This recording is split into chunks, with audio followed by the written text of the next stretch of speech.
জ্বর আসছে কি না, পাপা কোথায়, পাপা কবে আসবে, মা তাহলে কি আমরা পাপার কাছে যেতে পারবো না? যেটা একটা একটা মায়ের কাছে, একটা সিঙ্গেল মাদারের কাছে সবথেকে বড় একটা চ্যালেঞ্জ, যে পাপা তুমি কেন একা, পাপা কেন নেই, আমার সবার তো পাপা রয়েছে।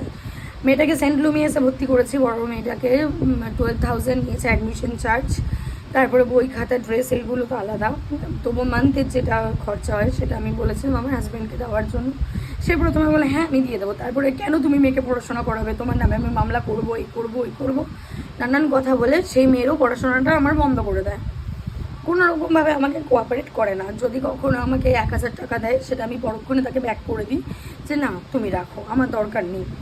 আমার মেয়েটার প্রত্যেকটা মাসে জ্বর আসে, প্রত্যেকটা মাসে জ্বর আসে।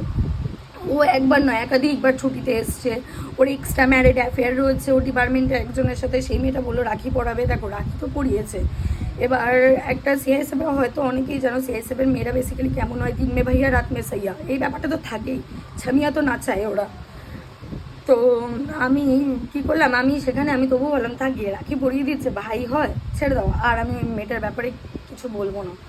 তো তারপরে আমি যখন বললাম যে চলো তাহলে মিলেমিশে অ্যাটলিস্ট সংসার করি, তাহলে তুমি লিগাল প্রসিকিউরে আসো, তুমি সেকশন 9 ফাইল করো, বউ ফেরতের জন্য তুমি মামলা করো, বউ ফেরতের জন্য মামলা করলে তাহলে আমি তো যেতে বাধ্য, দুজন মিলে কোর্টে একটা লেখাপড়া করি, করে আমরা মানে সংসার করি। যদি মনে করো না আমি ডিভোর্স দিয়ে দেবো, সংসার করবো না, তাহলে চলো মিউচুয়াল ডিভোর্স অ্যাপ্লাই করি। মিউচুয়াল ডিভোর্সটা অ্যাপ্লাই করার পরে আমি আমার যত কেস রয়েছে আমি সমস্ত কিছু উইথড্র করে নেবো, না আমি মেনটেনেন্স নেবো তোমার থেকে, না আমার কোনো কিছু দাবি থাকবে, শুধু একটাই দাবি থাকবে, আমার বাবা মা যেই টাকাটা দিয়েছে, যেই সোনার জিনিসগুলো, একটা তো নয়, তোমাকে 2টো আংটি দেওয়া হয়েছে।